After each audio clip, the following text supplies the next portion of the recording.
Okay, here we're gonna just examine some weenies in a little more detail for those that have not looked at them. Most of us have seen what AdSet or what man property dump shows you. It shows you all the qualities on an item and it gives you values. Rather than do AdSet property in game, we're trying to focus on doing this stuff in weenies behind the scenes when possible. So what you're gonna notice here is this is a weenie once again from my content, Flaming Pike. Now this is a 430 wield, flaming, I think heavy weapons. I have no idea. Oh, it's a two-hander. 589. So this is my weenie number. Of course, you got weenie number. You've got a custom name there. You see it's a 1-2. That's what I use to name it differently. Then you go through. This is where it can get very important. So item type, melee weapon. Palette type, red. Encumbrance value, 425. So that's your weight. Valid locations. This is not one I mess with very commonly. It can be used. I'd recommend learning the basics first. Item usable, no. UI effects, fire. 32, hey, it's a fire weapon. Value, 10. My values are low because I use an alternate currency on the island where these are sold from vendors. Damage, now the damage is 50. The damage type is 16. 16 is damage type fire. You put damage type 2 on there, it's going to be a piercing. And that's going to cause a problem if it's a piercing with the UI effects fire. It's going to be an issue. The rending is down here. You can see that it's 512. 512 is fire. You choose a different rending number, it's not going to be it. And I'll put the spreadsheets up to explain to you what those numbers are. They can be difficult to navigate, but they are there. Same thing with the rending value here. Now this is, well, I'm going to keep going from the top. You've got your weapon skill. It's two-handed combat that you need. Weapon time, that's your speed. Attack type, default combat style, combat use, two-handed. Physics state, transmutation data, weapon type, two-handed. Bonded and attuned. All of my weapons are bonded and attuned. It's just the way I do it. If a vendor's selling a weapon, it's going to be bonded and attuned for the most part. Level to wield. Um, Now this is tricky because this actually isn't level to wield. This is saying there is a wield requirement. That wield requirement goes and it tags off of right here. It goes off 159. Oh, wield type is 41. So that tells it to look for, it's looking for a two-handed combat skill to wield. Oh, what level does it need to be? 430. To have a 430 wield weapon, all three of those have to be perfect. If one of them's off, hey, it's not going to work. I had a weapon, Voice brought it to my attention. It was a really good catch, man. So he had a weapon that was up there that the wheel wasn't showing. Well, it's because I did it wrong. I literally had one number wrong in one of these, and the whole thing wouldn't work. And it's hard to catch that when you're doing 800 items. Then you go inscribable. Inscribable, that's true. Weapon damage, length. That's where you can change how big the weapon is. Damage variance.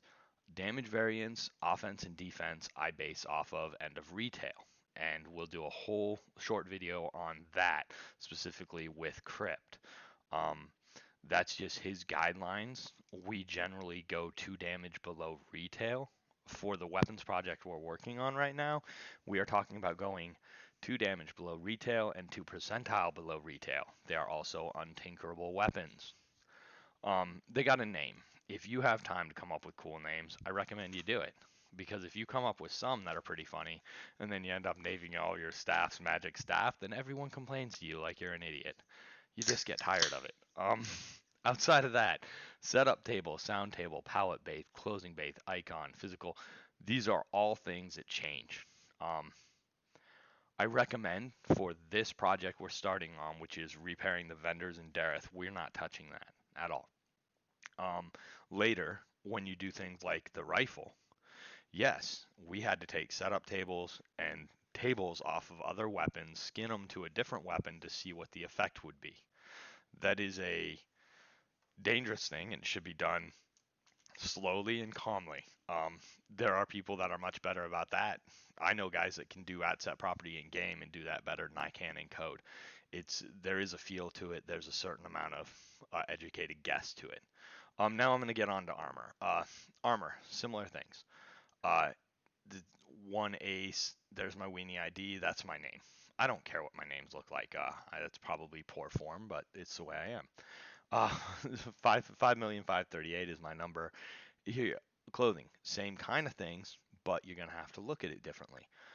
Mass, of course, that's your weight, value, armor type, armor level, bonded attuned, wield requirement 7, base skill. Now, this says base skill, the other one said level requirement, right? That's because I built these from scratch and I did not delete this when I didn't update it because honestly it wasn't a big deal to me.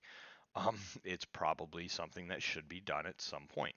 7 means a level requirement, and then wield difficulty 230. You need a level of 230 to wield this item. Transmutation data gives you what it looks like. Now, what I did do is I put spells on these. Now, you cannot put spells on an item without putting this stuff on it, or the spells are free. We don't want our players to have free spells. We're talking about balancing the game, not making it OP, and not removing mechanics. We want to bring mechanics relevant. So, Spellcraft, 150. Item mana, 2000. Max, my starting mana, or item max mana, item current mana. So it starts with 2000, has a max of 2000. Item difficulty, spellcraft and difficulty. So you need a 250 arcane lore to use it. Boom. That makes it all usable. Then you go down here. Shade. Shade is what controls your color. There's a million numbers here, and frankly, Voice would be a great person. I think he's very knowledgeable about that. And Linnae is probably going to have a blast in the area of shade because that is what changes so much of what your armor looks like. Then you got your mods. These are your mods. These give you your percentile mods for versus different elements. Your bulk modifier, your size modifier, um, those all matter. Um, Generally, it's about putting them fairly, and we'll get to that again later. Um, I just have informative names, setup, sound table, palette base, closing base. That's where you can make it where it says it's a plate mail. This is what tailoring changes, essentially. Icon, that gives you what icon it uses, physics effects table, mutate table, all that shit. These are the spells. Now I added this. So this whole section I added. Any item can have insert into Weenie properties spellbook probability. These are the values.